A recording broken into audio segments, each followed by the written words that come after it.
देश में 400 नदियां हैं, लेकिन यमुना के पानी में ही फोम क्यों, कैसे और कहां से शुरू होती है इसकी गंदगी। नमस्कार, मैं ऋषभ शर्मा और आप देख रहे हैं आचर न्यूज का खास कार्यक्रम जिसका नाम है आज का मुद्दा मेरे साथ। आज की इस वीडियो में हम बात करेंगे भारत की सबसे प्रदूषित नदी के बारे में, वो है यमुना नदी। आइए जानते हैं गंदी यमुना का पूरा मामला। भारत में 400 से ज्यादा नदियां हैं, जिनमें 8 प्रमुख नदियां हैं, लेकिन हर साल सिर्फ यमुना में ही क्यों झाग यानी फोम बनता है, वो भी इतना ज्यादा कि पानी नहीं दिखता। ये झाग हर साल आता है।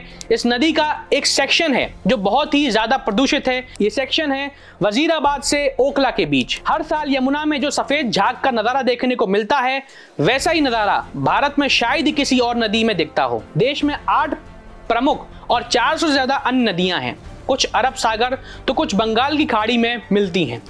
अगर यमुना की बात करें तो उत्तराखंड के यमुनोत्री से लेकर प्रयाग के संगम तक ही इसका अस्तित्व दिखता है, लेकिन जैसे ही ये नदी दिल्ली के 22 किलोमीटर लंबे इलाके में आती है, इसका चेहरा ही खराब हो जाता है। दिल्ली में घुसते ही यमुना नदी नहीं बल्कि नाला बन जाती है।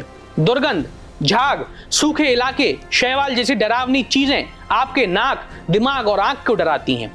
नदी को देखकर जो अच्छा सुख और शांति मिलना चाहिए वो खत्म हो जाती है। क्यों दिल्ली में ही यमुना अपना अस्तित्व खो देती है? क्या ऐसे संरक्षित और स्वच्छ करना सरकार की जिम्मेदारी है या जनता की? आइए जानते हैं। 1376 किलोमीटर लंबी इस नदी के 5 प्रमुख हिस्से हैं, जिसमें ही ये नदी शुरू होकर खत्म हो जाती है। इन्हीं 4 सेक्शन में ये नदी एकदम साफ, गंदी, बहुत गंदी हो जाती है। इसका रंग भी बदला हुआ है, हरे रंग की नदी। पहले इसके 5 भौगोलिक हिस्से के बारे में जान लेते हैं। पहला हिस्सा पहाड़ों पर है, जो इसका वास्तविक उद्गम स्थल भी है। यमुनोत्री से हथनी कुंड बराज तक का सफर उत्तराखंड, उत्तर प्रदेश और हिमाचल प्रदेश के हिस्से हैं। इसकी लंबाई करीब 172 किलोमीटर है। यहाँ यमुना की कमाल, गिरी, टोंस और असम नाम की शाखाएं हैं। 2 बराज पड़ते हैं, डाक पत्थर बराज और असन बराज। 2 नहरें भी इन्हीं के नाम से हैं। आगे बढ़ते हैं, दूसरा हिस्सा है उसकी तरफ, वो है अपस्ट्राई दिल्ली।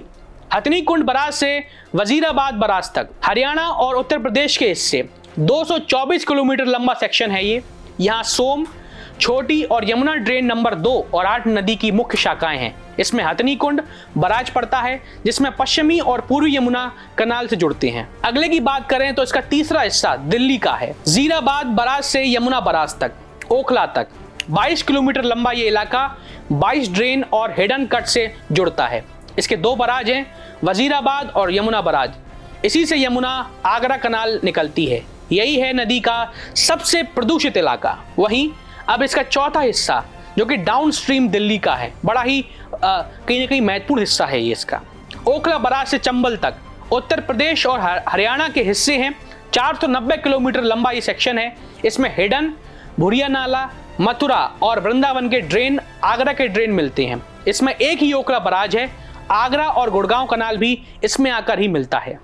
और 5वां हिस्सा जो सबसे महत्वपूर्ण मुख्य माना जाता है, क्योंकि यह हिस्सा बड़ा ही साफ सुथरा सुरक्षित बचाया। उत्तर प्रदेश में 466 किलोमीटर लंबा भौगोलिक इसका इलाका है। इसमें चंबल, केन, सिंध और बेतवा नदियां मिलती हैं, इसलिए बड़ा ही स्वच्छ पानी है इसका। मुना कहां अपने मुंह से फेंकने लगती है जहरीली झाग। आइए जानते हैं इस पहलू का मतलब। हमने बचपन से ये कहानी सुनी है कि एक समय में यमुना में कालिया नाग रहता था। उसके जहर से यमुना उबलने लगती थी, जिससे नदी का पानी जहरीला हुआ जा रहा था। तब भगवान श्री कृष्ण ने आकर उसे भगाया। जिस तरह सांप काटने पर इंसान अपने मुंह से झाग फेंकने लगता है, ठीक उसी तरह यमुना भी हर साल प्रदूषण के नाग की वजह से झाग फेंकने लगती है। प्रदूषण का ये नाग उसे डसता है वजीराबाद से यमुना बराज ओखला के बीच। उत्तराखंड में ये यमुना साफ है, 5वें हिस्से में भी साफ है, फिर दिल्ली के हिस्से में ही इतनी गंदगी क्यों? इसी दिल्ली के हिस्से में कई लोगों को अपने तीज त्योहार स्नान करके मनाने पड़ते हैं। जैसे वहाँ के लोग यमुना के किनारे छठ पूजा में स्नान करते हैं, जिससे उन्हें कितनी सारी बीमारियां हो सकती हैं। बड़ा ही खतरनाक है ये, पर लोग मजबूर हैं। आइए जानते हैं आखिर यमुना को गंदा करने की क्या प्रमुख वजह हैं, ये समझ लेते हैं। यमुना देश की सबसे प्रदूषित नदियों में से एक है, इसमें कोई दो राय नहीं है। इसमें बिना ट्रीटमेंट के आंशिक ट्रीटमेंट वाला सीवेज, औद्योगिक गंदगी, कृषि संबंधी वेस्ट, इसे प्रदूषित करते हैं। दूसरी वजह प्राकृतिक है। गर्मियों में इस नदी में पानी लगभग सूख जाता है।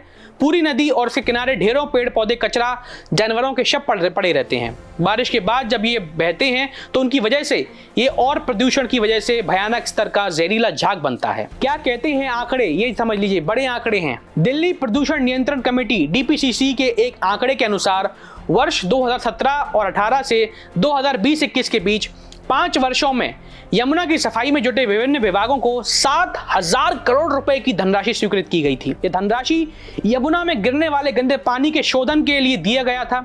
2015 से 2023 की पहली छमाही तक केंद्र सरकार ने यमुना की सफाई के लिए दिल्ली जल बोर्ड को लगभग 1200 करोड़ रुपए दिए थे।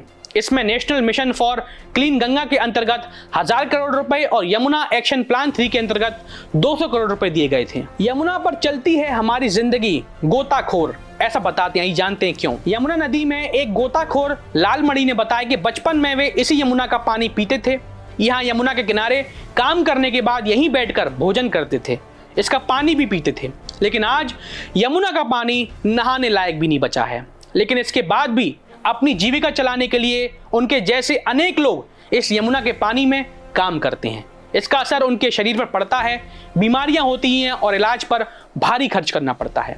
लेकिन फिर भी जीवित रहने के लिए वे इसी काम को कराने के लिए मजबूर हैं, इस काम को करने के लिए मजबूर हैं। आज के लिए बस इतना ही। अब देखना यह होगा कि क्या दिल्ली की यमुना कभी स्वच्छ हो पाएगी या बस कागजों में यमुना को साफ करने की बातें होंगी, पैसे फिजूल खर्ची होंगे। आज के लिए बस इतना ही। अब देखना यह होगा कि क्या दिल्ली की यमुना कभी स्वच्छ हो पाएगी या बस कागजों में ही यमुना को साफ करने की बातें होंगी, या इस तरह के जो खर्चे हैं बड़े स्तर के वो फिजूल खर्चे होंगे। हाल फिलहाल ये तो बहरहाल वक्त ही बताएगा। आपको आज का मुद्दा कैसा लगा हमें साझा कीजिए, या आपके मन में भी कोई मुद्दा हो तो हमें बताइए, हम उसे आपके सामने लेकर आएंगे। चलिए अब मैं आपसे विदा लेता हूं। बहुत बहुत धन्यवाद।